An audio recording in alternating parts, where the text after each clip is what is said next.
லோகேஷ் கனகராஜ் டைரக்ஷனில் super star Rajinikanth நடிச்சிருக்க படம் தான் கூலி. இந்த படத்தில் நாகார்ஜுனா, ஆமீர் கான், ஸ்ருதி ஹாசன், சௌபின் சஹீர்னு பெரிய நடிகர் பட்டாலுமே நடிச்சிருக்கு. இதை தொடர்ந்து இந்த படத்துக்கு அனிருத் தான் மியூசிக் பண்ணியிருக்காரு. பொதுவாக அனிருத் மியூசிக் பண்ற படம்னாலே அதுக்கு பெரிய எதிர்பார்ப்பு கண்டிப்பா இருக்கும். இதுக்கு முன்னாடி லியோ, இந்தியன் 2, தேவரான்னு பல படத்துக்கு இவர் மியூசிக்னாலே பெரிய ஹைப் இருந்துச்சு. மோஸ்டா இவரோட பாட்டை விட இவர் படத்தில் என்ன பிஜிஎம் போட்டிருக்காருன்னு வெயிட் பண்றதுக்கே தனி ஃபேன்ஸ் இருக்காங்க. அதே மாதிரி யங்ஸ்டர்ஸோட பல்ஸை கரெக்டாக தெரிஞ்சு வச்சுக்கிட்டு அதுக்கேற்ற மாதிரி மியூசிக் பண்றதுல அனிருத் பெரிய கில்லாடி.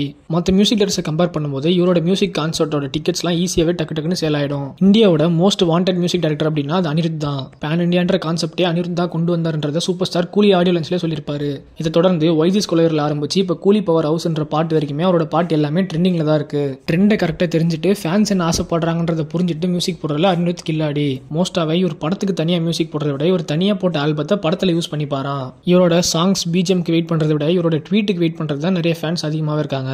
ஏன்னா படம் ரிலீஸ் ஆகிறதுக்கு முன்னாடி இவர் போற ட்வீட்ல எத்தனை கப்பு எத்தனை ஃபயர் இருக்கோ அந்த அளவுக்கு மியூசிக் இருக்கும் அப்படின்றது ஃபேன்ஸ் முடிவு பண்ணிப்பாங்க. ஆனா இப்பெல்லாம் அந்த மாதிரி எந்த ட்வீட்டும் அனிருத் போடுறதே இல்லை. ஏன் போடுறது இல்லைன்னு அனிருத் கிட்ட கேட்டப்போ அவர் என்ன சொல்லியிருந்தாருன்னா, இந்த ட்வீட்னால படத்துக்கு மேலே எக்ஸ்பெக்டேஷனும் அதிகமாகுது, என் மேலேயும் ப்ரெஷர் இன்னும் அதிகமாகுது. மேபி அந்த எக்ஸ்பெக்டேஷன்ஸை படமோ இல்லை மியூசிக்கோ ஃபுல்ஃபில் பண்ணலைன்னா அது பெரிய டிசாஸ்டராகவும் மாறிடுது. அதனால தான் கூலிக்கோ நான் எந்த ட்வீட்டும் போடலை. ஆனால் இங்கேயே சொல்கிறேன், கூலிக்கு 10 கப்பு 10 ஃபயரு. ஸோ இந்த விஷயத்தினால தான் நான் ட்வீட் போடுறதை நிறுத்திட்டேன் அப்படின்னு அனிருத் சொல்லியிருந்தாரு.